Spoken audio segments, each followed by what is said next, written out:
É isso aí, pessoal. Estamos começando o 17º podcast, o segundo gravado no estúdio da Raise Hands, anexo ao espaço Raise Hands. Ferrari, 17 episódios. 17 episódios, vamos lá? 17 episódios, estamos eu aqui, o Jimmy, o Ferrari, e hoje recebendo um convidado que tem muita relevância no mercado de comunicação, um cara que conta a história da inovação em Santa Catarina, que está sempre muito presente no ecossistema. Ele que é jornalista, que empreende na área de comunicação corporativa, está extremamente focado no ecossistema de tecnologia e inovação e há mais de 15 anos atua com assessoria e consultoria para empresas de tecnologia, associações, incubadoras, aceleradoras, fundos de investimento e outras tantas organizações. Rodrigo Lócio, seja bem-vindo. Pessoal, é um prazer estar aqui com vocês, acompanho já o podcast há algum tempo, então fiquei muito agradecido pelo convite e para mim é um prazer poder compartilhar um pouco dessa nossa experiência e também trocar muita informação com vocês, né? Porque a Raise Hands está fazendo um trabalho muito bacana aí de produção de conteúdo, marketing de audiência, eu acompanho muito e admiro bastante o trabalho de vocês. Pô, Lócio, ouvir isso de você nos deixa orgulhosos. Pois já podemos terminar o podcast aqui, depois desse elogio. Depois desse elogio, né? Eu queria, na verdade, agradecer também a tua participação, porque eu conheço a tua história já há bastante tempo. Desde a experiência ter montado agora, muito tempo atrás, a gente tem conversado bastante daquela época, e sempre foi uma referência para a gente, do que tem feito aqui na cidade, sobre ajudar as startups, ajudar a comunicação, a tua experiência em contato com a tonelada de empresas que cresceram na cidade aqui, né? Sim, esse movimento é um movimento que dá bastante orgulho de acompanhar tão de perto, né? Pelo menos nesses últimos 15 anos, e tanto startups, médias, grandes empresas. E o mais bacana que eu vejo assim quando a gente fala de Floripa, né? Hoje em dia todo mundo já sabe sobre a tecnologia, da importância dele e tal. Mas a gente pegou uma época em que as pessoas viam só Floripa como uma cidade turística. Né? Exato. E o mais bacana é que os nossos clientes à época, quando a gente começou a empreender nessa área, eles não queriam falar que era cidade de Floripa. Tá em Floripa era um demérito frente às empresas que estavam em São Paulo. E hoje é muito bacana que essas mesmas empresas que são clientes nossos, elas fazem questão de falar que é em Floripa. E parte disso foi parte de um trabalho de comunicação de uma marca, né, da cidade como um ambiente de tecnologia. Por exemplo, a informação de que quando a prefeitura constatou que tecnologia arrecadava mais do que turismo e construção civil juntas na cidade, foi uma informação que nós, enquanto assessoria de imprensa da ACAT, a Associação Catarinense de Tecnologia, que é a nossa cliente já há 14 anos, a gente pediu para a prefeitura esses dados porque a gente estava com uma oportunidade de uma reportagem na revista Exame. Foi quando a gente conseguiu essa informação que ninguém tinha essa informação. E a gente passou para Exame, mesmo assim os jornais locais não tinham essa dimensão e foi preciso uma reportagem na Exame em 2007, Nacional. 6 meses da Dialeto, a gente tinha emplacado essa matéria para dizer assim, e daí depois disso virou todo o processo de a gente conseguir comunicar a cidade para cá, para fora e assim por diante. E outra coisa bem bacana também nessa trajetória é que hoje eu tenho clientes em que eles decidiram vir empreender em Florianópolis, não eram daqui, quando decidiram empreender em Florianópolis, e quando eu pergunto, mas por que você decidiu? Ele fala de 2 ou 3 reportagens, por exemplo, que a gente emplacou em 2007, 2008, 2009 até 2010. Depois já começou, né, com as startups crescendo muito acelerado, o processo ficou mais hypado, mas antes, quando a gente começou em 2004, 2005, não tinha essa referência. Então, é muito bacana ver e acompanhar um pouco desse crescimento numa das frentes que a gente tem no Dialeto, que é a assessoria de imprensa. Eu vejo assim a sensação que o pessoal tem de empreender aqui na região, que é um empreendimento envergonhado, assim, né, da busca de fazer alguma coisa e rapidamente tentar ir para um grande centro, teoricamente, né, para chegar e dizer que agora é sério, né. Eu ficava realmente frustrado com essa percepção. Muita empresa falava assim, enquanto não botar um escritório em São Paulo, tu não é uma empresa, assim, né, de certa forma. É bem cruel esse tipo de coisa, e uma coisa que eu percebi na prática é que a gente sempre ficou nessa posição envergonhada, né. A gente queria sempre trazer empresas de fora, coisa parecida para fazer crescer.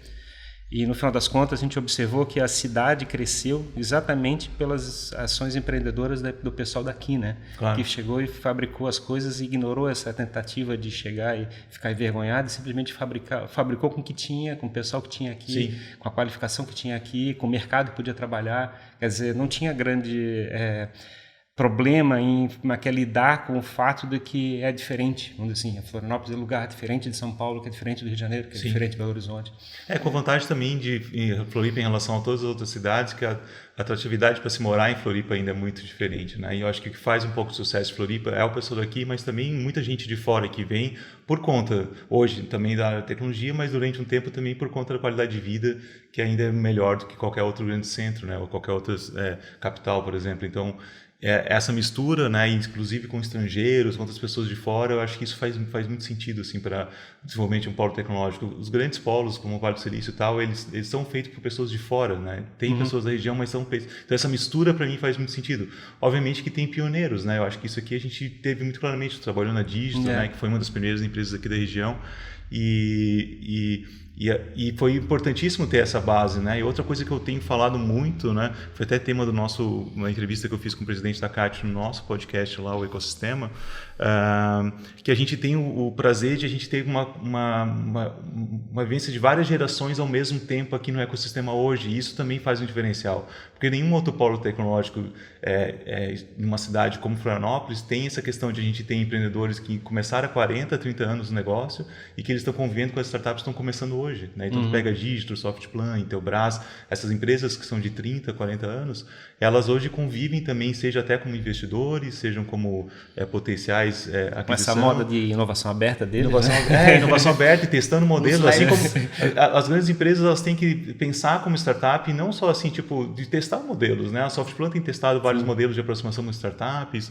Nelway, né, com o Darwin como acelerador. Então, essas empresas estão testando modelos e acertando, errando, e isso ajuda também a dar a tônica um pouco disso, né, de como essas gerações convivem, como que pode ser importante essa convivência. Rapidamente, Floripa passou desse senso de santo de casa não faz milagre, né, que antigamente tinha, para estar conectado globalmente, né? Hoje Floripa recebe e envia pessoas, profissionais, projetos, ideias em nível global, e é um polo talvez mais conectado do que muitas outras regiões no país, né? O engraçado é que tem uma coisa, acho que talvez do lado emocional, né? Na verdade, quando a gente falou que a gente como a gente tipo assim, é que aí que as pessoas começaram a reconhecer, né? É engraçado que quando a gente é envergonhado, a gente consegue pouca exposição. Exatamente quando a gente fala o que a gente e tem certeza, as pessoas começam a escutar e começam a dar valor. Sim, exatamente. E tem esse processo que daí é uma coisa que a gente tem buscado trabalhar muito, porque nesse tempo a gente, além da CAT, que é um dos principais entidades aqui, a gente já faz trabalhos com a Endeavor, por exemplo, que tem um protagonismo internacional, até aqui no Brasil é muito forte. A Endeavor, o braço da Endeavor no Brasil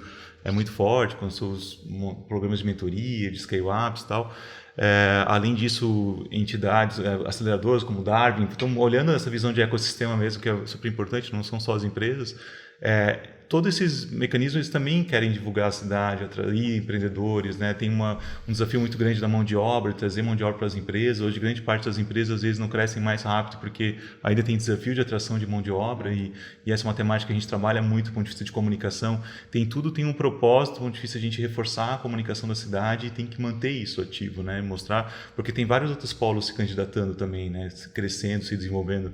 Mas eu sou suspeito para falar, mas as características de Floripa assim, fazem de ter lideranças, de ter empreendedores engajados que também praticam associativismo, de ter uma universidade federal que foi fundamental, né? Se a gente pensar, a gênese do setor está ligada à Universidade Federal, até nesse processo de atração de mão de obra, atração de empreendedores à época, o pessoal vinha estudar engenharias aqui, que era um dos melhores do país já, e não queriam sair de Floripa depois. Então, a criação das primeiras incubadoras tal fez com que esse movimento empreendedor iniciasse aqui. As pessoas não tivessem que, enquanto engenheiros, ter que ir para um polo metal mecânico, Blumenau, Joinville, ou mesmo São Paulo, Curitiba, que era o caminho mais comum, né? Eles começaram a ficar aqui, se fixar aqui, porque viram oportunidade de empreender aqui também, né? Então, essa mistura, né? O governo também, às vezes tímido, às vezes um pouco mais participativo, os processos de incentivos, de criar os ambientes, né? O governo do estado teve um papel bem importante de criar ambientes como o Parque Tecnológico Alfa, como parte da incubadora junto com a Fundação CERT.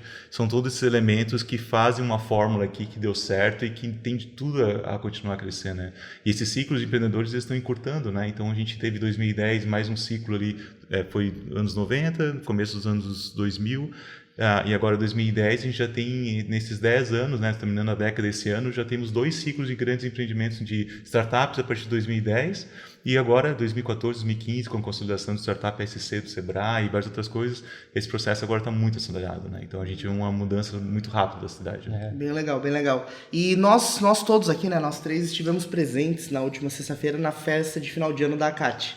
E eu vi um post do Lócio dizendo que era a 14ª festa que ele participava. Isso me deixou super impressionado, assim, a quantidade, o tempo, né, desse relacionamento com o ecossistema. E eu queria que você falasse um pouco sobre como é contar essa história há tanto tempo. Sim. E traçando um paralelo também com a tua história, com a Dialeto, como tudo isso começou. Legal. Então, eu sou formado em jornalismo na Universidade Federal e durante a universidade eu sempre tive uma experiência muito de trabalhar em estágios, já em uma empresa de tecnologia, depois uma pré-incubadora de empresas de software, e também tinha uma experiência muito de trabalhar como freelancer, assim, eu trabalhava com design, trabalhava um monte de coisa, então minha universidade foi uma experiência de trabalhar com cliente, assim, né, de ter também meus estágios, mas ao mesmo tempo trabalhar com cliente, dar uma perspectiva diferente de um profissional que é formado em jornalismo, né, eu entrei em 2002, me formei em 2006, que na época o curso era muito voltado à redação, para trabalhar em veículos de mídia e tal. E eu sempre quis ir pelo lado da comunicação empresarial, na metade do curso eu tive essa certeza.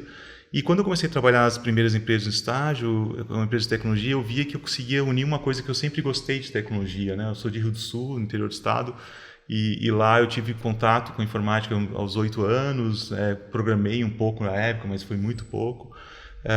E vi que eu acompanhava ali Blumenau, que é um polo tecnológico importante também, em feiras de informática lá, moleque e tal, e eu vi que aquilo ali para mim era um negócio legal, assim, né? E daí quando eu resolvi, coincidentemente, as primeiras experiências também profissionais acabaram sendo em empresas de tecnologia, uma delas a Brai, que é a nossa cliente até hoje, em 2004, a gente fez um trabalho com ele, eu era bolsista de comunicação lá, e depois uma pré-incubadora de empresas de software que tinha na Federal, que era o Genes.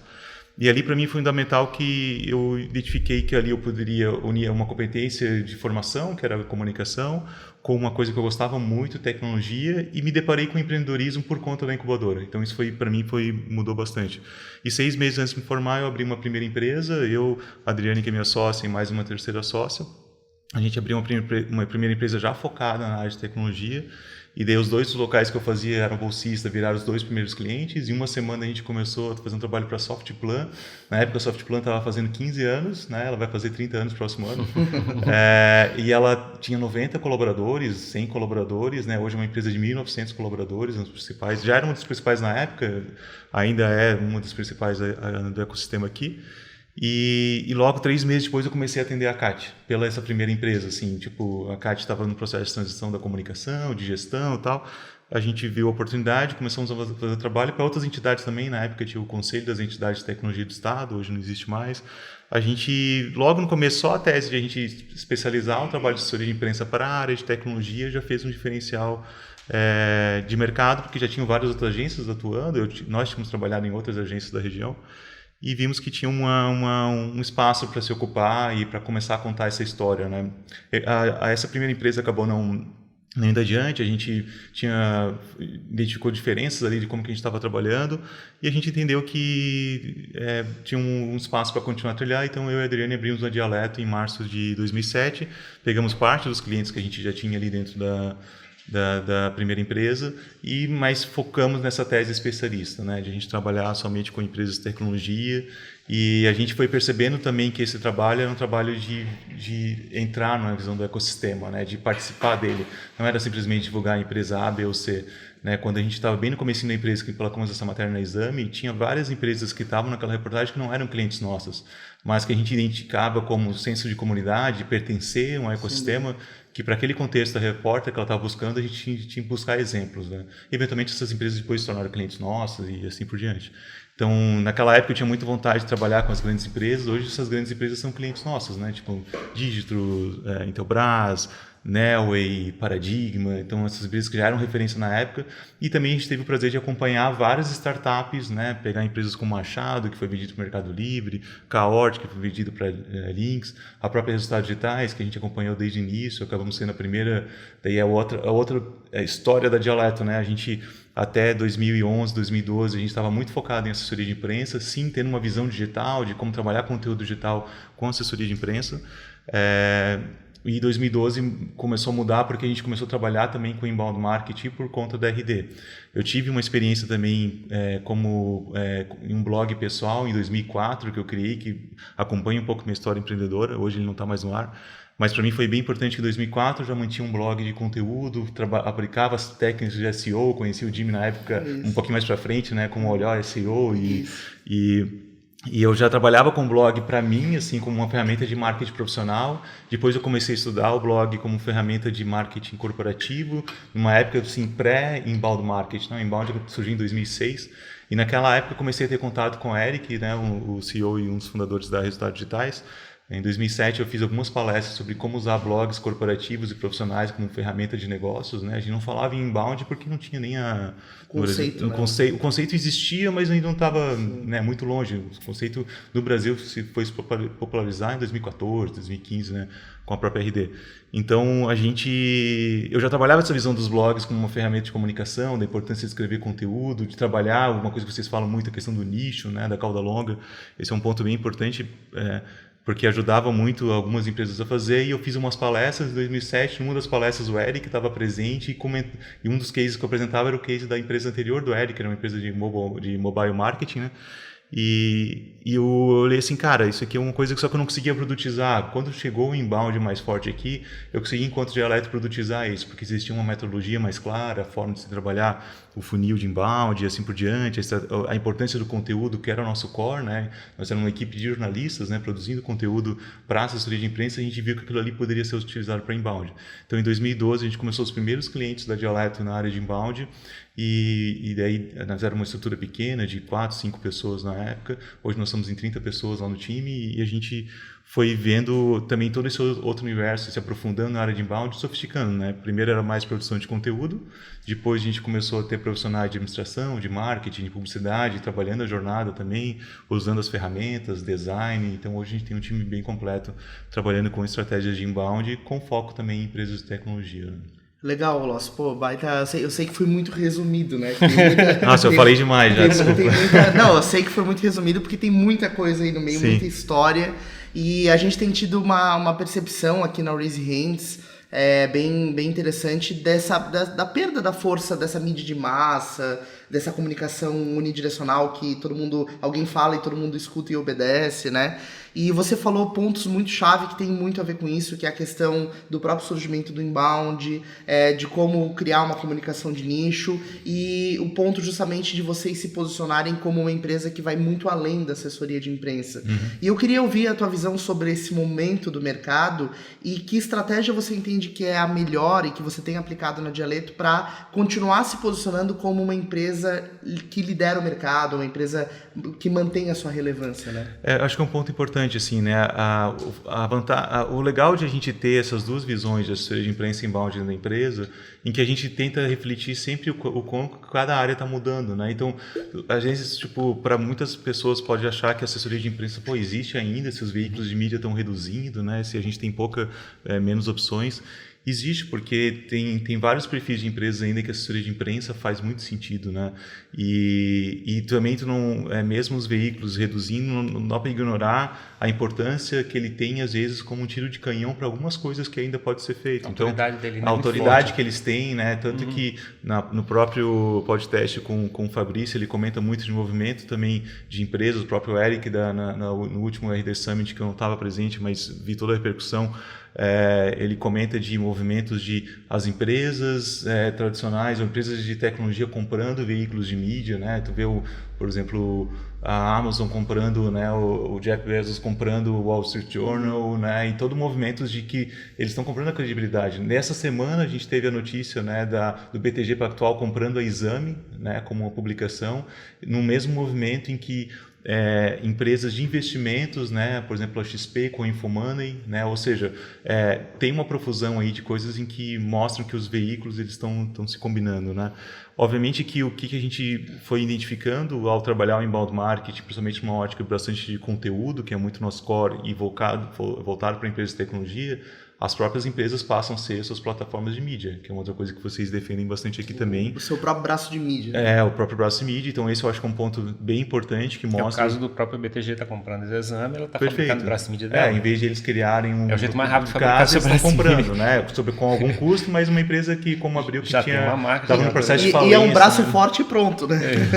Então tem todo esse elemento. Claro que editorialmente se discute, como se discutiu em Infomoney e em outras publicações, como é que eles se mantêm independentes de acordo com os interesses de quem está comprando. Mas isso é outra história, mas mostra uma visão de movimento, mas que as empresas também podem ser a sua própria plataforma de mídia, né, como uma visão que vocês defendem muito aqui, e isso a gente acompanha de vários clientes. Porém, o trabalho de assessoria de imprensa, ele é ainda muito chave para alguns elementos que a gente olha, né? Quando a gente pensa no planejamento de assessoria de imprensa, a gente pensa em alguns pilares da estratégia, e a gente, no processo comercial, a gente analisa muito a realidade de cada empresa, o que faz mais sentido para ela e tal. Na área de tecnologia, por exemplo, nessa escassez de mão de obra, as empresas querem aparecer muito como uma empresa legal para se trabalhar, um ambiente para reter talentos, para atrair novos talentos e tal. Então, essa é uma visão que a gente trabalha muito com a assessoria de imprensa, né? Uma endomarketing, que eles chamam? Não só endomarketing, mas na visão de marca empregadora, né? De employer branding, né? Então, como que eu consigo trabalhar... claro que isso impacta muito no endomarketing, né? As empresas saindo nos veículos, os colaboradores se sentem pertencentes àquilo ali, uma coisa maior, isso ajuda também muito e é um dos elementos da marca empregadora. Mas a gente vê muito, esse é um pilar importante. Outra coisa, dependendo da empresa, principalmente as empresas que fazem vendas enterprise para grandes empresas ou vendas para governo e tal, ainda tem um apelo, né? Sem empresas bem vistas na mídia, né? Nos veículos chaves.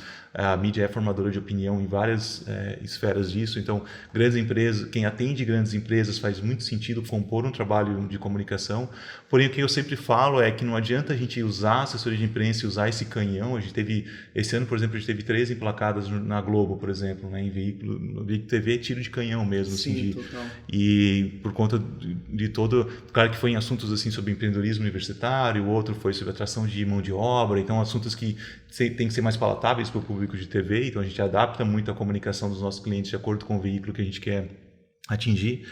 E daí, só que o que eu sempre falo é que não adianta ele utilizar esse meio externo e em casa, ou seja, no próprio site da empresa, ele não se apresentar como uma plataforma de mídia, né? Ou melhor, trabalhando na visão de inbound, ele não tem elementos em que tu possa converter essa audiência que os meios externos podem trazer para o teu canal. Né? Então, esse é um ponto chave, assim, né? Então, o que adianta eu ter um site meramente institucional, que não tenha informações que respeite a jornada de compra do teu cliente, né? Muitas vezes vão ter gente que vão estar na etapa final da jornada de compra, querendo já aquela solução, mas grande parte das pessoas não vão estar prontas ainda na decisão de compra. Está falando ali é o que a gente chama de cruzamento de audiência, né? Quando você chega e tem uma audiência, digamos, de uma grande mídia, Perfeito. Você quer jogar para uma audiência que é o teu Instagram, teu blog, coisa assim. Você tem que estar pronto para receber. Você tem que estar pronto para receber, senão o investimento fica perdido. Sim, é um bate e volta, né? Tu entra no meu site, não tem nenhuma maneira de converter, a não ser eu quero esse produto. E se o cara não quer esse produto, tipo, o cara vê um pico no Analytics e todo mundo vai embora. E todo mundo vai embora, né? Então, por exemplo, quando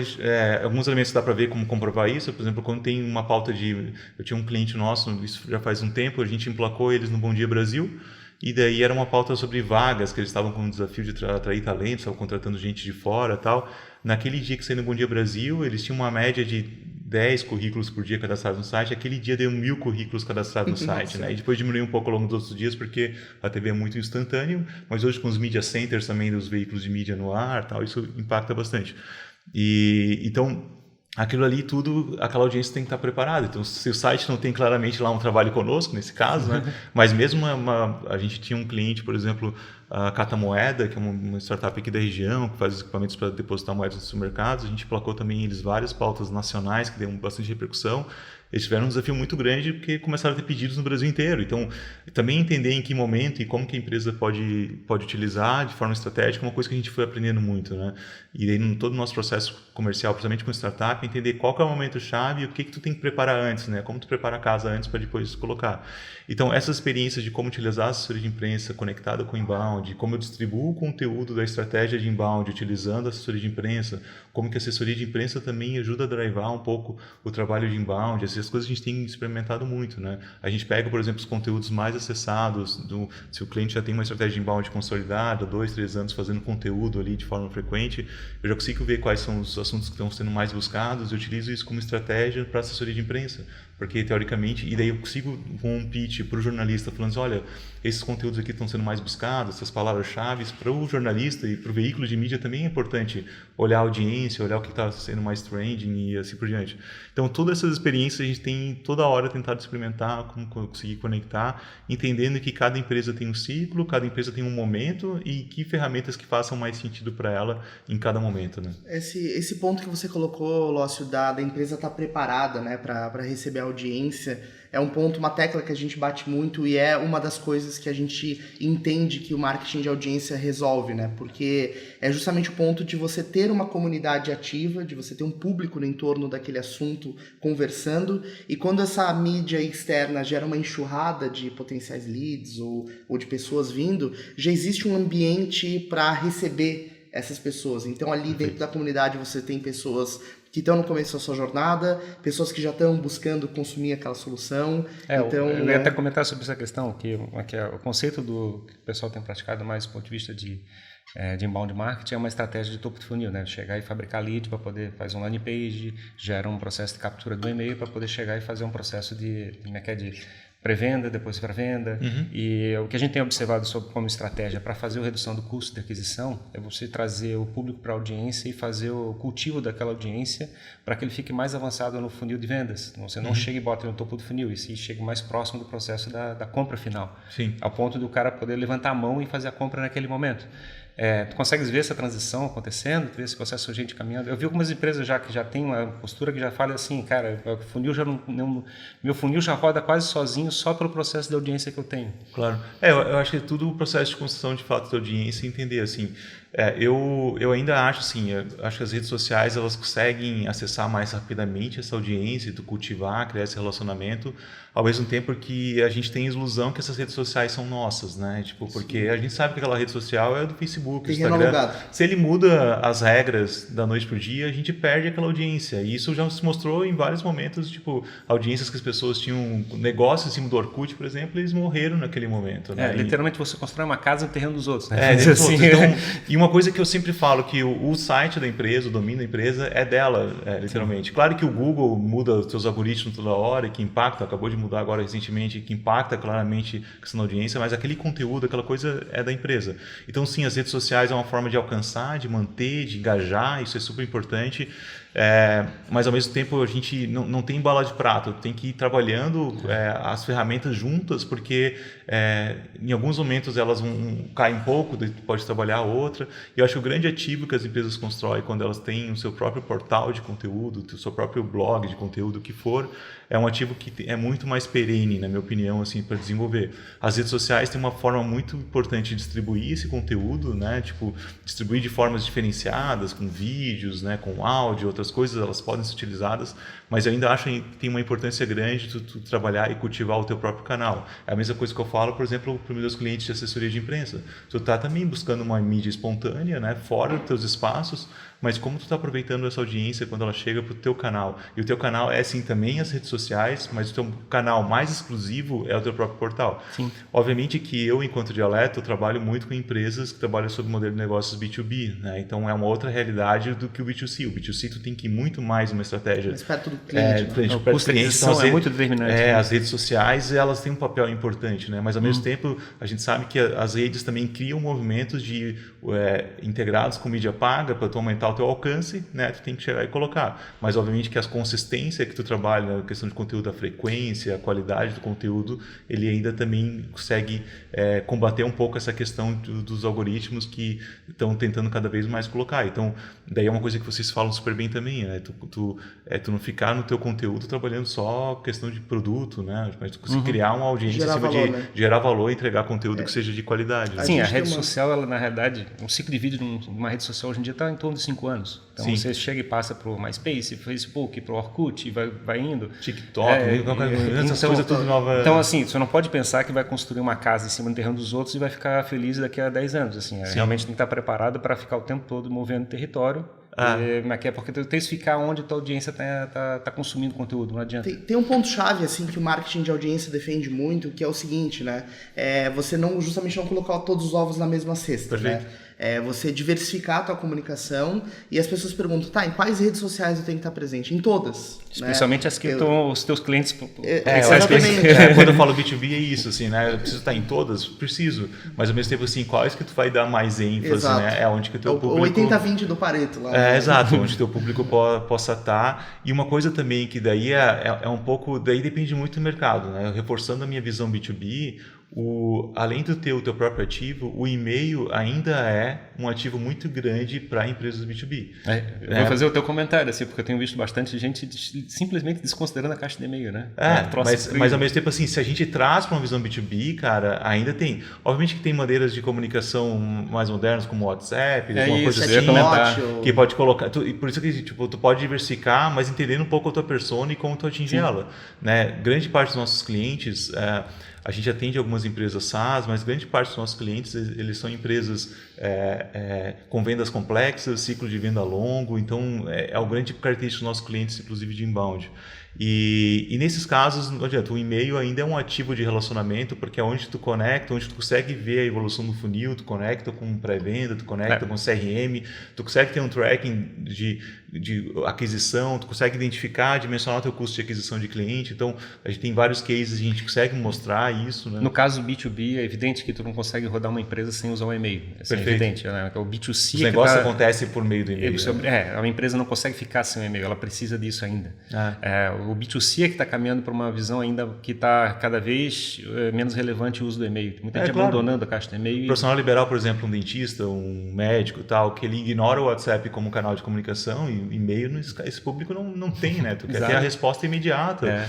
O chatbot já tem alguns elementos para isso. Hotel, né? Já tem experiências de chatbots específicos. Tem uma startup da Kiosk Switch que trabalha especificamente com isso.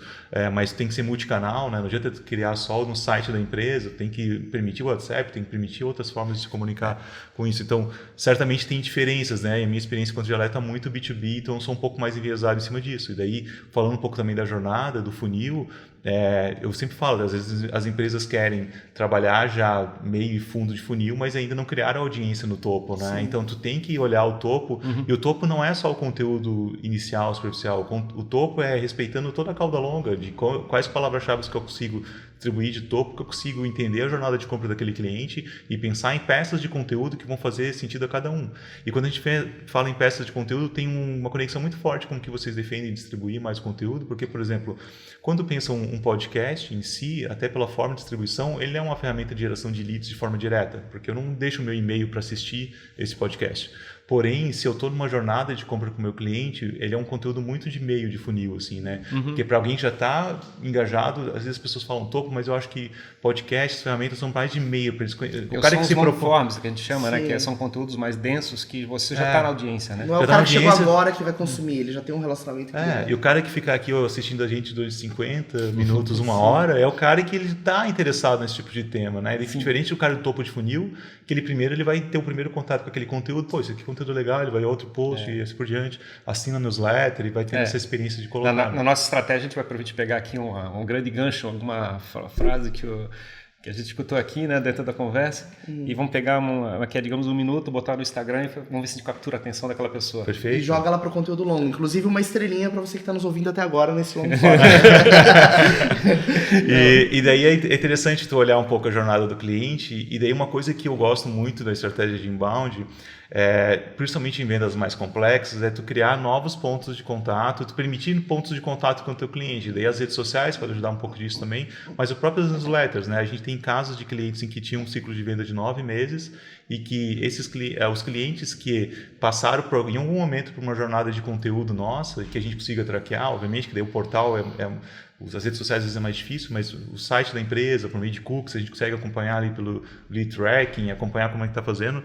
A gente viu que os clientes que passam pela jornada de conteúdo digital, eles diminuem o ciclo de venda. Assim. Tem um cliente específico, que é a Pixel, que é uma grande empresa daqui, que reduziu em 3 ou 4 meses o ciclo de venda nos leads que passavam pela experiência digital, pelo conteúdo, de estar consumindo, de estar recebendo a newsletter, de estar clicando para venda.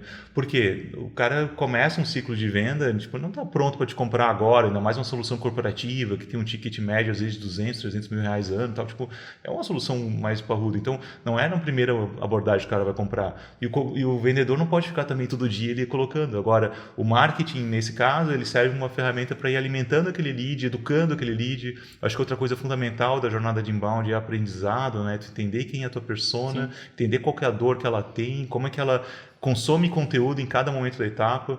Quando a gente faz o desenho de personagens de alerta, a gente trabalha muito, além de trabalhar com as hipóteses do nosso cliente, a gente marca entrevistas com o cliente do nosso cliente que personificam aquela persona.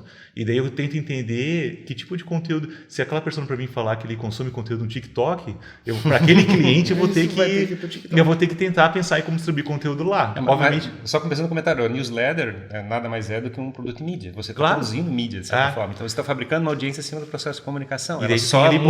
Ela é muito especializada e com uma distribuição muito específica. E newsletter tem agora uma cultura forte agora dessas newsletters curada, né, com curadoria, né, tem produtos que são só newsletter, o cara mal tem portal, né, como o Mail, Debrief, tem vários aí que estão se formatando com conteúdo de newsletter, são newsletters densas, né, a gente fica olhando às vezes esse desafio, mas cara, tem produtos funcionando em formatos diferentes, mas isso aqui sempre tem que olhar muito a audiência, né. E aí eu só queria levantar, por exemplo, tem gente que pratica a lista de distribuição no WhatsApp, tem gente que tem grupo no Telegram, quer dizer, mas que tu pode fabricar audiência em qualquer plataforma, vamos dizer assim, né? Esse é o elemento. E o processo de mídia pode ser áudio, vídeo, texto, o que for necessário.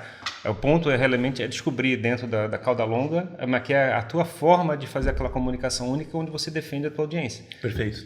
Acho que é o ponto mais crítico aqui da E respeitando quando a gente pensa numa B2B é jornada, né? Por isso que a gente tem que trabalhar muito essa questão de jornada, né? Porque tu entender em que ponto que aquela audiência, naquela experiência, ele está da jornada, ele é decisivo, ou pelo menos tu tentar de forma preditiva entender qual é o comportamento que ele tem para comprar aquilo ali, que daí a partir do momento que tu capta o e-mail, tu pode criar fluxos de automação. A gente tem vários clientes em que os fluxos de automação são responsáveis por grande parte das vendas, porque o cara ainda tem uma percepção que aqueles e-mails que ele está recebendo, ele está super personalizado para ele, de acordo com as decisões que ele foi tomando, os links que ele foi clicando e assim por diante. Então, principalmente para quando tem um processo de geração de lead, um volume um pouco maior, automatizar esse processo ajuda muito a tu focar nos leads que estão mais prontos ou mais próximos da decisão de compra do que aqueles outros. Mas tu tem que combinar com estratégias também. Não adianta, às vezes a pessoa fala, não, inbound pode ser a única estratégia que eu estou usando. Não, tu tem que usar outbound, tu tem que ter essa experiência de como que a gente conecta essas experiências. Nossos maiores cases são cases também que integram inbound com outbound, onde que o cara de pré-venda, o vendedor, ele tem o conteúdo do inbound na cabeça. Ele fala assim, sobre essa dor aqui eu tenho um blog post que eu vou te passar em seguida, ou eu tenho um e-book que resolve, que fala sobre esse assunto e tal. Porque ele está entendendo o vendedor que o cara não está pronto naquele momento para compra. Mas se eu educar mais esse cara com esse conteúdo, e o conteúdo ele transforma muito isso, né? Porque ele é educativo, né? Ele não é um conteúdo que só fala assim, eu vou te mandar aqui as características técnicas do meu produto, os benefícios e tal. Não, eu estou te mandando um conteúdo aqui que tu vai poder organizar. Então, dá um exemplo assim, se o cara vende um CRM, né? Tipo, muitas vezes a pessoa acha que o CRM vai resolver todo o processo de venda dele. E é o contrário, primeiro tu tem que organizar o teu processo de venda para ver onde que o CRM encaixa. E às vezes as pessoas querem empurrar já para tu comprar um CRM e tu não tem nenhum processo organizado, não é o CRM que vai resolver a tua vida. Então tem que educar esse cara de como que ele monta o processo. A única coisa, assim, talvez seja um pouco diferente do que a gente está tentando buscar, é que a gente está entendendo que o produto de mídia que está sendo produzido na empresa também é um ativo. Então, nosso objetivo não é só a experiência do funil de venda do produto final da empresa, claro, mas a gente também entende que você defender o teu ativo, produto e mídia, pode viabilizar não só aquela venda, mas qualquer outras vendas que estejam relacionadas àquele ecossistema que está sendo construído. Perfeito. Então, assim, a nossa grande preocupação, do seu ponto de vista, é como é que você faz o seu produto ser tão fera, tão foda, tão diferenciado e coisa parecida, que as pessoas fiquem engajadas naquele processo. Então, o nosso principal elemento é descobrir, no processo de metrificar e verificar, o que faz aquela audiência ficar ligada com você. Como é que você faz aquele produto de mídia que está sendo produzido, faz a pessoa ficar envolvida. Isso é, de certa forma, até mais relevante no nosso entendimento do que o processo de venda final. Porque se você chegar e fizer um público 10 ou 50 vezes superior ao teu público que poderia comprar, aquele ativo acaba ficando muito mais relevante. Claro. E o teu funil de venda, teu processo de venda mais tarde, ficaria ainda mais simples ainda. Sim. Porque você não precisa nem ficar cultivando aqueles poucos leads que você está tentando maximizar, tipo, entendeu? Porque eu só estou dando uma perspectiva diferente. E essa audiência ela precisa ser construída em cima de uma temática que seja muito maior que o teu produto, né? Perfeito. Ela não precisa ser construída em si, não pode ser construída em cima do produto especificamente. Você tem que abrir um tópico, abrir uma bolha, né? Por isso que eu falo que a gente tem que pensar a jornada, mas quando eu penso o início da jornada, ele é exatamente isso, né? Quanto que eu fortaleço enquanto conteúdo, porque o início da jornada a gente vai falar sobre tendências daquele mercado da qual o cliente está colocando, para que o cliente seja portador dessas tendências para a audiência dele. Sim. Então, tu vai trabalhar em conteúdos que não tá lá já querendo o seu negócio, nossa, compre meu produto lá no final. Sim. Não, é um processo de construção de audiência. A gente tem clientes, por exemplo, que a gente criou essa plataforma de conteúdo, o blog para ele e tal, que tem lá no final, sim, a questão da jornada olhando e tentando visualizar, porque senão a tendência também de tu deixar conteúdo muito etéreos aqui, que não leva o cara para nenhum lugar, ela é grande. Então, a gente tem que tentar buscar principalmente na meu tipo de cliente, que é o B2B, né? Sim, o B2C, tu tem ainda várias outras ferramentas que tu pode chegar e colocar, porque tu pode trazer a audiência aqui e depois criar estratégia de retargeting no B2C é muito comum, né? Tipo, o cara viu aqui, eu vou bombardear ele. É muito mais barato do que ficar adquirindo toda hora. Então, essa construção inicial é bem importante. Eu tenho clientes, por exemplo, que fazem, por exemplo, softwares para passados, né? Clientes que fazem, por exemplo, software para engenharia, em que a gente pegou especialistas do nosso cliente para eles assinarem os conteúdos, a gente entrevistava, mas ele assinava o conteúdo lá no final, e esse cara começou a ser convidado para dar palestra na universidade, não para falar do produto, mas para falar sobre aqueles assuntos que ele colocava lá. A gente fazia um webinar com ele, e daí o cara começou a ser chamado para eventos, para falar sobre aquele assunto, e não, de novo, não para falar do produto. Só que quando ele está lá, ele está enquanto empresa, né? Ele assina lá, não precisa ficar falando do produto. Ele está carregando o produto, né? Então, mas ele está levando um conteúdo que, no caso, para eles, existia um dos públicos que a gente tem que trabalhar, era justamente o universitário saindo da universidade e querendo trabalhar com projetos de engenharia. Então, o software era focado nisso e tinha uma versão de entrada para estudantes. Então, a gente trabalhava essa audiência e se conectava muito isso, né? Sob a ótica do marketing de audiência, ele fabricou a bolha dele, né? E ele começa a gerar tanto valor fazendo essas palestras e instruindo o potencial público dele, que ele tem o direito de pegar e fazer uma venda direta num determinado momento da comunicação dele. Do tipo, pô, te gerei tanto valor e agora eu quero que você compre, né? E ponto. Sim. E você falou uma coisa muito interessante algumas frases atrás, que foi a questão da cauda longa, né? Esse processo que a gente está falando aqui é o das empresas, das pessoas construírem as suas bolhas de conteúdo e ocuparem um espaço que está cada vez mais longo. Por que isso é uma urgência, na realidade? É porque como as mídias estão perdendo a relevância, porque está ficando muito fácil fazer o processo de comunicação, quem se posicionar na bolha o mais cedo possível vai conseguir defender aquela bolha. Então a gente está dizendo que é importante a pessoa construir esse ativo logo, porque vai ficar mais difícil. Exatamente, porque as pessoas estão construindo esse processo de comunicação, né? Qual é o teu entendimento, assim, o que um comunicador hoje, como você se prepara enquanto comunicador para ocupar esses espaços e como você acha que as pessoas precisam estar atentas a isso, né? Esse ponto da cauda longa e do próprio processo de concorrência é uma coisa fundamental justamente hoje, né? Quando a gente começou a trabalhar com inbound em 2012, tu criar teus próprios canais, ou por exemplo, quando eu comecei a fazer meu blog em 2004, qualquer coisa que eu escrevia, ele gerava uma audiência pelos mecanismos de busca, pelas redes e tal, porque a concorrência era mínima, né? Quando o processo foi se sofisticando, né, a partir de 2012, os clientes nossos, os primeiros clientes de inbound, a gente trabalhava com clientes que são empresas de tecnologia que atuam em nichos específicos, né? Para saúde, para educação, para fintech, enfim. Empresas únicas no mercado. Que elas estão ali. Então, elas, naturalmente, elas já são meio que cauda longa no processo, né? E tu tinha empresas de tecnologia no passado, que aquelas empresas de tecnologia trabalhavam multiprodutos, muitos segmentos e tal. Hoje em dia, o próprio processo de sobrevivência das empresas, elas também, do ponto de vista de negócio, elas usam a lógica da cauda longa, né? Tipo, se eu tenho um CRM, eu tenho um CRM genérico. Mas se eu fizer um CRM para imobiliárias, né? Então, eu estou trabalhando com um nicho aqui de mercado e que, por sua vez, a estratégia de conteúdo também pode ser em cima disso. Então, por exemplo, quando a gente chega com um cliente muito genérico do ponto de vista de que atua de qualquer mercado, a primeira estratégia que a gente tem com ele é qual vertical nós vamos priorizar. porque eu tenho que trabalhar no nicho daquele assunto, né? Então, por exemplo, se eu tenho um cliente... Pegar a maçã do galho mais baixo, né? Exato. E daí eu consegui comprovar que aquilo era daquela tese. Então, assim, não adianta eu querer ficar fazendo conteúdo sobre CRM, sobre estratégia de vendas de uma forma extremamente genérica, né?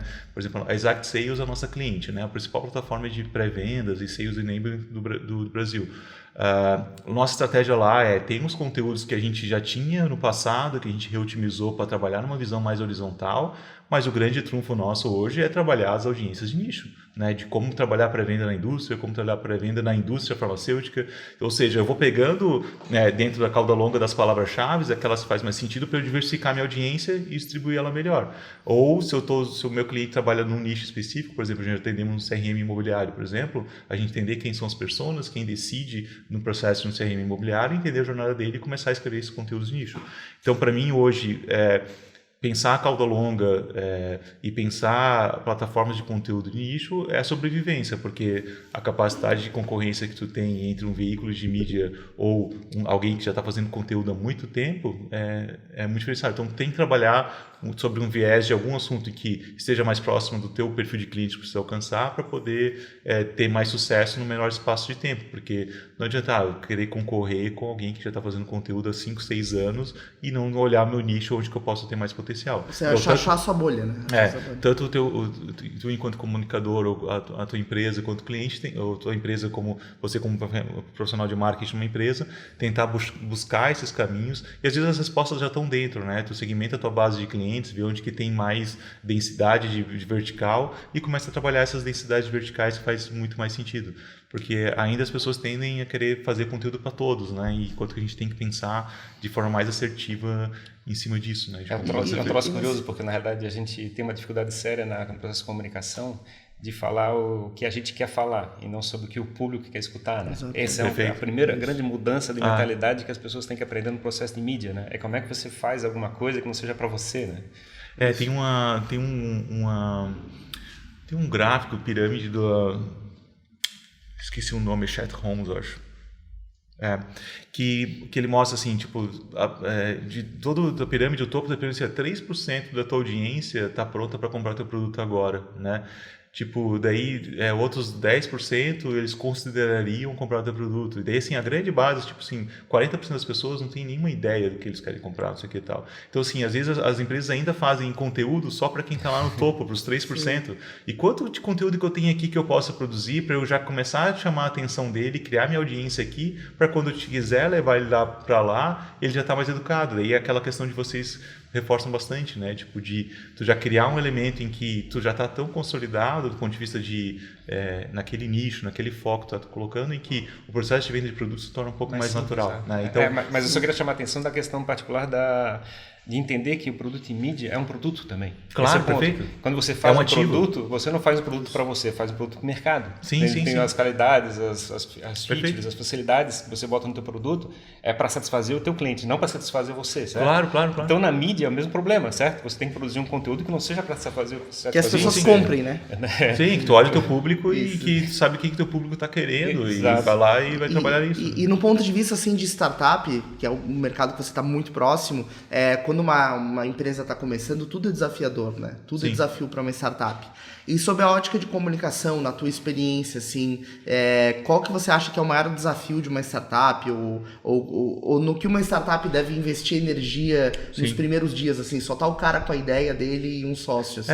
Eu comungo muito com alguns pensamentos que vocês têm aqui também. Uma vez eu ouvi uma palestra bem no início, o Eric falando, quando tu pensa numa startup, tu pensa no produto market fit, né? Então, estratégias para tu definir o tamanho do mercado a partir do produto que tu tá colocando e validar isso com o mercado a partir de MVPs. Então, todos esses termos bem técnicos na área de startups é muito comum. E uma coisa que eu gostei muito uma vez que eu ouvi do próprio Eric, né, e depois eu vi algumas referências, que é o Content Market Fit, né?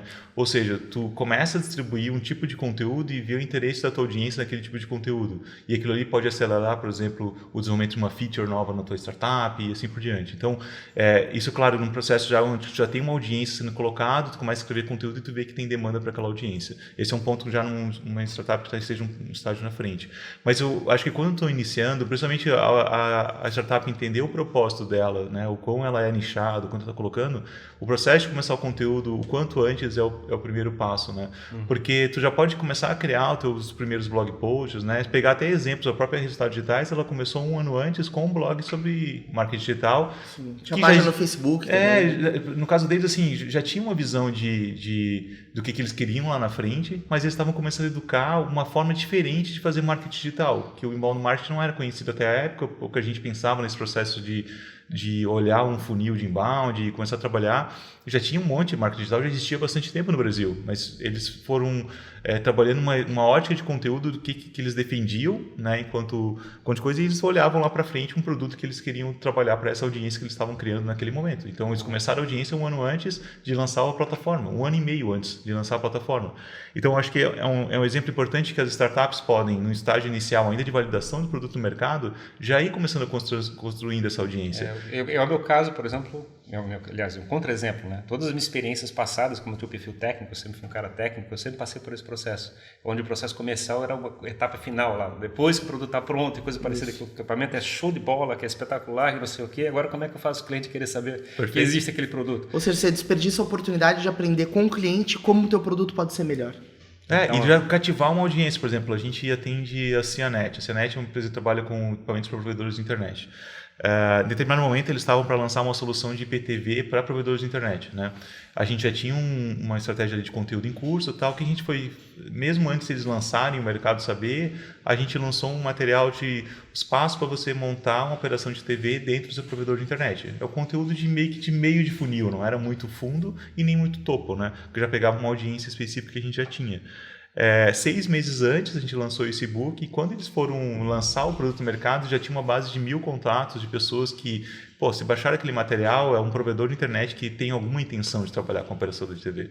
Então, assim, o quanto que eu já trabalhei essa audiência antes, né?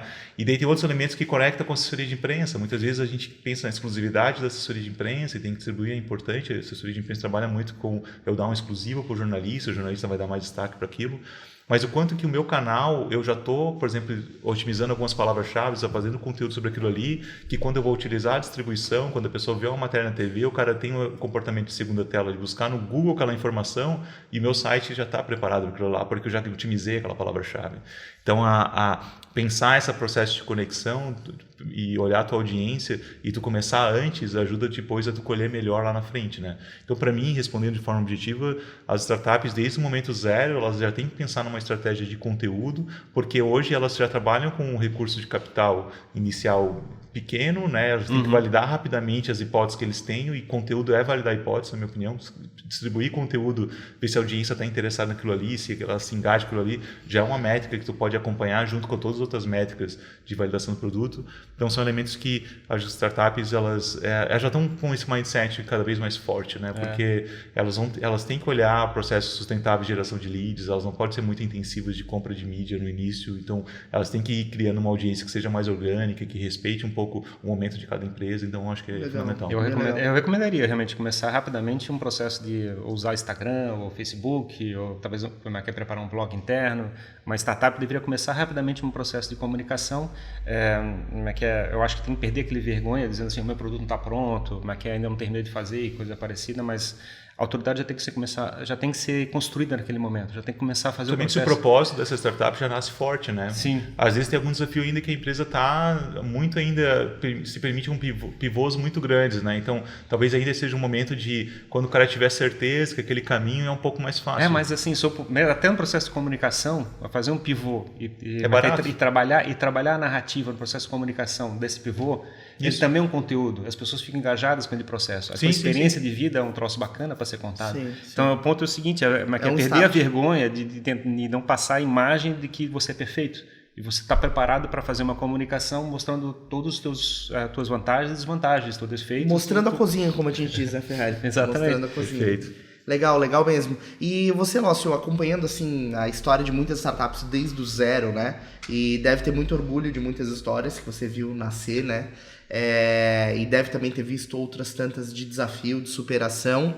E agora você está ajudando startups além da comunicação. Você se tornou investidor. Eu não estava comunicando de forma direta para o mercado. Era só mais uma experiência de como viver essa visão de ecossistema. Calma aí, exclusivo. Vocês deram um furo no jornalista. Pô, foda. Não, mas foi uma experiência assim. A gente começou, assim, acompanhando, como tu falaste, empresas em vários estágios e também mentorando em comunicação e marketing de empresas nesses estágios, né? Seja via incubadora, por exemplo, como Midtech, que eu acompanho há bastante tempo, seja no Darwin Startups, também aceleradora, acompanhando as startups e mentorando e entendendo, ou seja, também como empresa de alerta no mercado, as startups procurando a gente, entendendo qual é o momento delas, o que elas têm que fazer e tal coisa. Eu fui identificando que tinham elementos bem fortes que eu poderia contribuir e ajudar nesse sentido e tive de fato essa primeira experiência de fazer um investimento numa startup que o Ferrari também investiu, então ele tinha essa informação de forma privilegiada. Entrou pro clube do Ferrari agora. Na realidade, eu acho muito bacana em estimular o mercado, estimular as pessoas a fazer essa transição, chegar e não ficar, pode tocar os seus projetos de vida e coisa como está fazendo, mas ajudar outras empresas dentro da tua experiência, depois de 10, 20 anos trabalhando em qualquer tipo de área, comercial, técnica, o que seja, e começar a ver como é que pode contribuir para o mercado. Eu acho essa uma coisa que todo mundo devia estar fazendo, assim, sinceramente. E é uma forma legítima porque, assim, olhando para a Dialeto também, infelizmente hoje a gente já consegue escolher um pouco os nossos clientes, né? Então, quando chega uma startup querendo fazer um trabalho, às vezes assim, cara, eu não tenho fit para te ajudar, não é onde que eu posso me ajudar. Então, não é só um negócio onde que eu queira fechar contratos e desenvolver. Eu já consigo ter um processo de seleção da carteira olhando para aquilo que, pela nossa experiência, minha experiência, a experiência da Dialeto, o time como um todo, vai funcionar melhor num retorno alinhado com as expectativas que ele tem.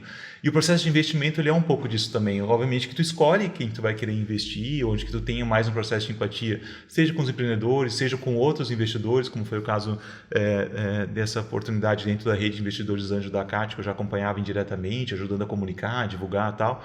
E eu vi como uma forma diferente de atuar e fazer, e estou tentando buscar também outros modelos de como que isso pode ser feito sob a ótica de comunicação, entendendo que para empresas, startups, a comunicação e o marketing elas são estratégicas, porque a gente estava falando exatamente nesse início de como que a marketing e a comunicação podem ser estratégicos, tão quanto o desenvolvimento de produto, tão quanto o desenvolvimento de mercado e várias outras coisas, como que eu posso ajudar essas empresas nesse estágio sob uma condição diferente, onde que eu acredite ainda mais no negócio, porque eu acredito muito nos clientes que a gente tem na nossa carteira, porque a gente pode optar hoje por atender o cliente A, B ou C. Esse é um processo bacana, obviamente que é um processo de negociação e tal. Às vezes até no processo de negociação como uma startup, a gente olha muito, isso aqui tem muito potencial. Então no processo comercial eu negocio sob condições diferenciadas em relação a uma startup que eu olho assim, cara, tem alguns desafios aqui, mas vamos apostar. Deixar de ser galinha para virar porco, como fala? Eu não conheço essa expressão. Não.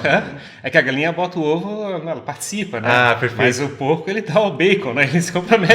Se compromete. Então é uma forma exato, é uma boa metáfora para trabalhar. Então é uma forma que é diferente. Obviamente que é uma primeira experiência, não tenho expectativas de fazer outros movimentos muito próximos agora, apesar que só esse movimento de ter comunicado para algumas pessoas mais próximas, tenho participado de outros grupos com empreendedores, clientes nossos, inclusive, que querem, de certa forma, contar com um perfil de investidor que possa auxiliar as empresas também nessa ótica de marketing e comunicação. Então está sendo uma experiência diferente, né? Essa empresa investida, hoje de manhã eu já recebi do nosso investidor líder lá, que é o Casado da rede, já recebi, eles estão com alguns desafios de lançamento de produtos, já mandaram áudio para mim, então está sendo uma experiência diferente, é muito recente ainda, mas é um movimento que eu acho que faz muito sentido assim, dentro dessa visão de trajetória, né? E a Dialeto ela pode ser um braço também em cima disso, né? Eu tenho visto modelos de agências, inclusive no Vale do Silício e tal, em que elas criaram braços de ventures para fazer esse tipo de investimento até institucional, né? Nesse caso é muito anjo, mas os braços de marketing e vendas eles serem um braço de venture também e ajudar em negócios que têm uma capacidade de escalabilidade e fazer aquela empresa crescer junto, né? E o que eu estou tentando agora cada vez mais metrificar nesse estágio inicial se quanto que, não só o trabalho de mentoria, mas aí enquanto dialeto, quanto a gente consegue entregar de serviço, se eu conseguir levar a empresa do ponto A para o ponto B, o quão faz sentido nesse modelo de também esse processo, não só pelo escopo, mas pelas metas que a gente pode ter junto com o cliente, isso representar também uma visão de equity futuro, de como que isso pode representar uma participação maior do negócio, porque a gente está tirando a empresa de um ponto para outro, né? E eu tenho vários cases de empresas que me contrataram nesse momento em que a gente conseguiu ajudar na jornada deles. Obviamente que não é a bala de prata, é um conjunto de fatores, mas a gente consegue ter elementos que traqueiam e que vejam que, cara, isso aqui faz sentido pelo estágio que a empresa está. Né? Bacana. Show de bola. É uma experiência bacana para fazer executado. Porque todo o capital intelectual que você soma também no processo de comunicação, ele é fundamental para a startup funcionar. A startup precisa disso. E no processo de comunicação, mas aí a vantagem, principalmente com o trabalho de assessoria de imprensa, é que a gente entende muito a jornada do cliente e como que ele chegou naquele momento, que às vezes a história do empreendedor é uma forma de se comunicar também para a imprensa, para os veículos e tal.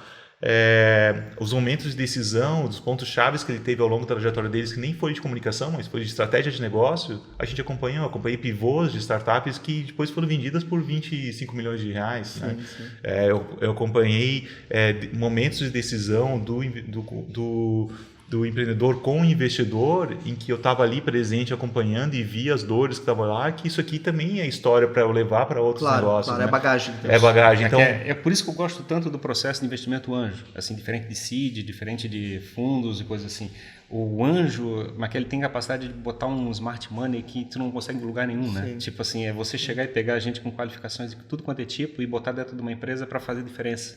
Sim. A experiência que eu passei de montar uma empresa, que eu comecei a construir ela sem nenhum capital anjo, apesar da gente ter um pouco já de experiência, estar trabalhando 20 anos Claro. disso e tudo, ainda assim a gente não está preparado para montar uma empresa. Sim. E eu acho que o grande salto que a gente está fazendo aqui na região de Florianópolis, no processo de mudança, Sim. com esse processo de envolvimento pessoal de investimento anjo, é exatamente esse, é você chegar e conseguir potencializar ainda mais o processo de crescimento, fazendo anjos que botam o bacon ali na carne no processo.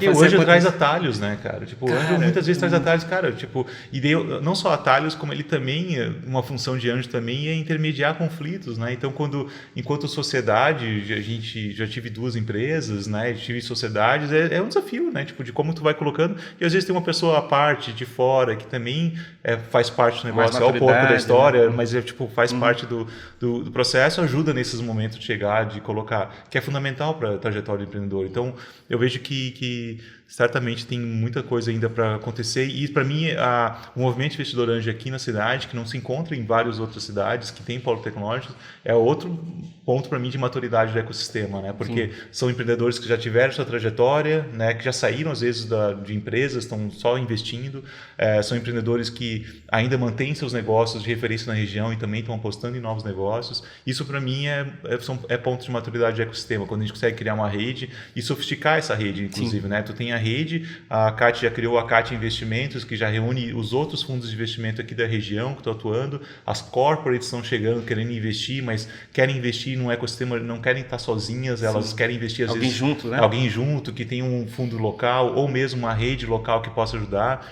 Então, cara, está se tornando muito virtuoso isso, assim, eu sempre tive a percepção que a gente está só com a pontinha do iceberg, que tem muita coisa Na pra realidade, acontecer. eu acho que a gente está fechando o ciclo, né?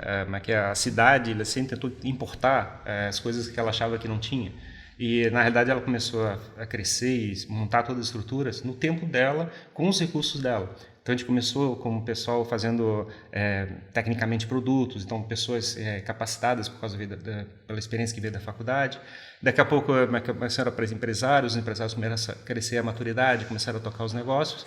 E agora a gente tem um processo de acumulação de capital e uso do capital para esses investimentos. A gente está um ciclo recente, quer dizer, estamos falando aqui de talvez menos de 5 anos. E eu diria até assim que, por exemplo, até a nossa experiência de fundos de investimento, elas pegam, por exemplo, um caso como a BZ Plan, né, que é uma gestora de fundos bem importante que está há muito tempo aqui no mercado. A Bezerplan, ela enquanto fundo, é um fundo empreendedor, porque ela é formada por caras que são empreendedores, né? Enquanto que, às vezes, fundos por exemplo, de São Paulo, o mais comum é o pessoal que saiu de banco, que está numa outra realidade, tipo, que quando vai falar de valuation, quando vai falar de participação, são formas muito mais agressivas. Conhece de capital, mas não de empreendedorismo. Muito mais agressivas no mercado financeiro, e às vezes traz uma experiência que, tipo, pode ser complicada. E aqui a gente já tem uma experiência, por exemplo, uma aceleradora, que é feita também por caras que empreendem ali o negócio, né? Então, eu vejo que isso faz muito... A CAT, por exemplo, como o Midtech, que é uma incubadora gerida por uma associação de empresas e não por uma universidade, que muitas vezes tem processos diferentes de formação e tal. Então, claro que é importante também ter aceleradoras e incubadoras em universidades, né? Mas aqui a gente tem outras experiências que vão sofisticando o que a gente tem aqui. E fazendo as coisas do jeito que a gente acabou descobrindo como a melhor maneira de fazer. Que eu acho que posso bacana. Não veio nada pronto, né? Isso é legal. Por exemplo, eu tive no Web Summit agora no começo de novembro em Lisboa, né? Um evento de 70 mil pessoas, todas as tendências e tal. E a gente foi muito conhecer o ecossistema de Lisboa, de Portugal. Obviamente, tu na Europa, tu vê coisas... Mas, cara, tem coisas lá e que nós, assim, de forma orgulhosa, assim, sabe? A gente está muito mais sofisticado, a gente tem dos ambientes, da forma que a conexão acontece.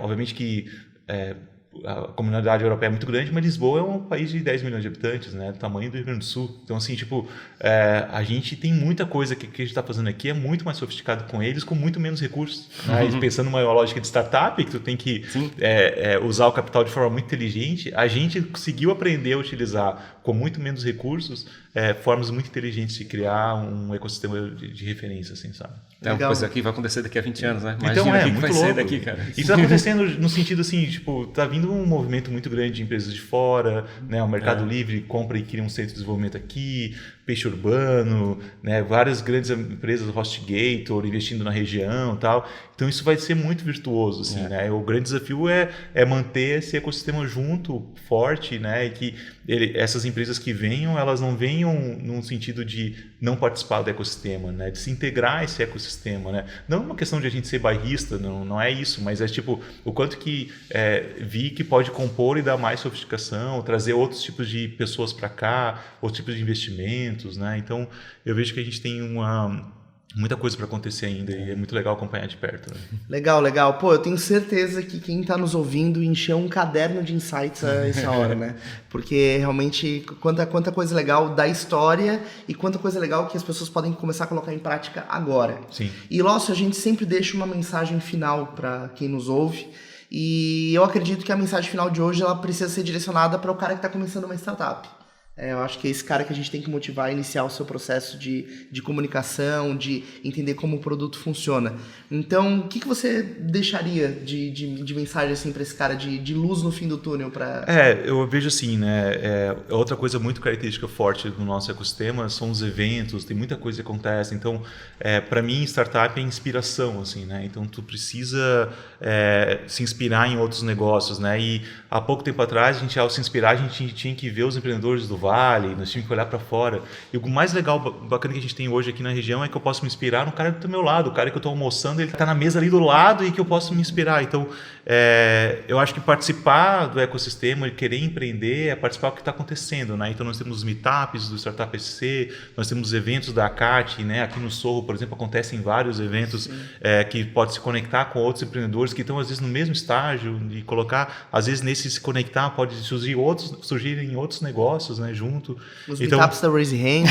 Meetups da Raise Hands. Então, aqui, vocês acontecem direto aqui, é muito bacana. Nós temos o Startup Summit, que é hoje um dos maiores eventos de startups do Brasil, que próximo ano vai chegar na sua 3ª edição, vão ter mais de 5 mil pessoas vai ficar gigante na cidade, vai ficar gigante. Então, que nasceu de uma experiência que a gente teve lá no Case, em São Paulo, que viu assim, cara, podemos fazer o nosso próprio evento, porque grande parte dos palestrantes que estavam lá eram palestrantes de empreendedores catarinenses, que muitos nos orgulham também.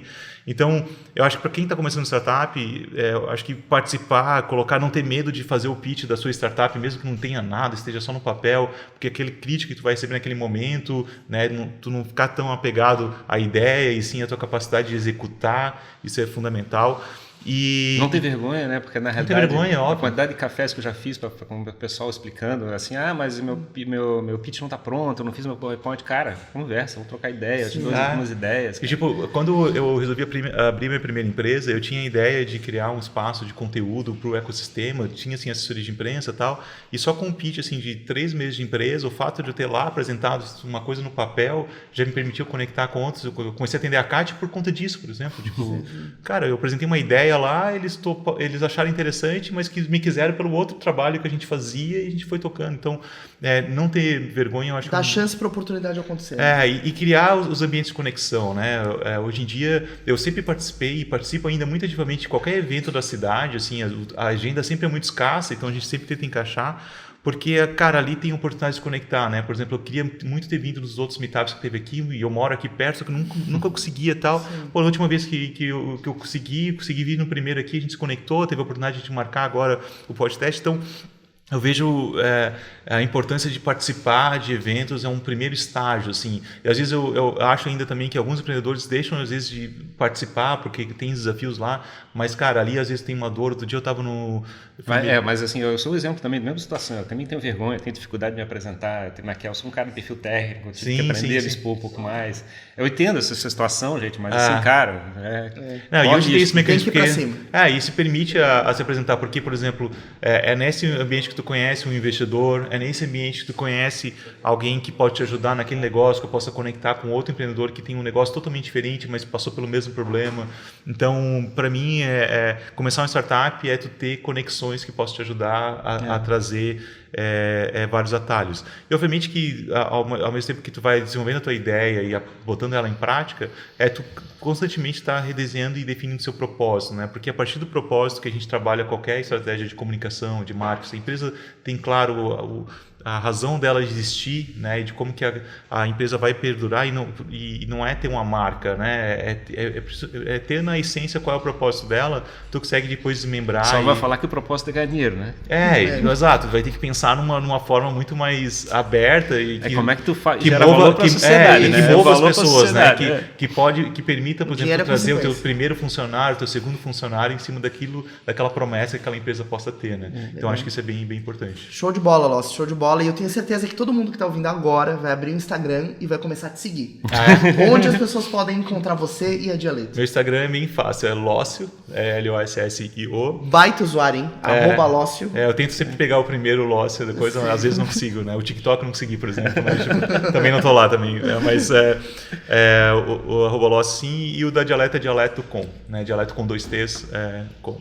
E tem o nosso site com nossos cases e tal, a gente está reformulando também e a gente está muito presente em todos os ambientes aqui, né? Uma coisa que também é importante, assim, que essa referência se tornou o polo tecnológico, também nos fez atuar hoje nacionalmente, né? A gente tem vários clientes no Rio Grande do Sul, em São Paulo, no Rio de Janeiro, porque as empresas querem, antes também, até no mercado de comunicação, tu tem uma agência em Florianópolis, era um demérito, inclusive, para as empresas daqui. Os caras contratavam agências em São Paulo, porque achavam melhor. Então, a gente se tornou uma alternativa e hoje está super consolidado aqui. E hoje tem casos de empresas de São Paulo que não tem nada a ver com Floripa, contratando a gente aqui pelo fato de a gente só estar para beber aqui. Da fonte. Porque a gente está aqui próximo de empresas como a RD, próximo de um ecossistema pungente como a gente tem aqui. Então, isso também é um motivo de bastante orgulho. E para ter desculpa para fazer umas viagens para Floripa também, que a gente Perfeito, sabe. Né? E eu tenho representante de São Paulo para isso, nos clientes, mas é muito legal a gente poder ser fruto e resultado ao mesmo tempo, né? Tipo, resultado muito do que aconteceu aqui e ter participado também disso ativamente. Show de bola. Pô, Lócio, muito obrigado, né, pelo teu tempo, por esse papo, né? Foi uma conversa incrível, assim, a quantidade de nuggets que a gente vai tirar desse papo aqui vai ser enorme. Obrigado a você que nos acompanhou até agora. É o nosso 17º podcast. Nos acompanhe nas redes sociais, é tudo @SoulRaiseHands. Esse conteúdo está disponível em vídeo no YouTube, assim como todos os outros episódios, e também em áudio no Spotify, Apple Podcasts, Google Podcasts, ou seja, onde você quiser nos consumir, nós estaremos. E até o próximo episódio. Obrigado, Ferrari. Obrigado, Lócio. Obrigado, pessoal. Foi um prazer. Valeu.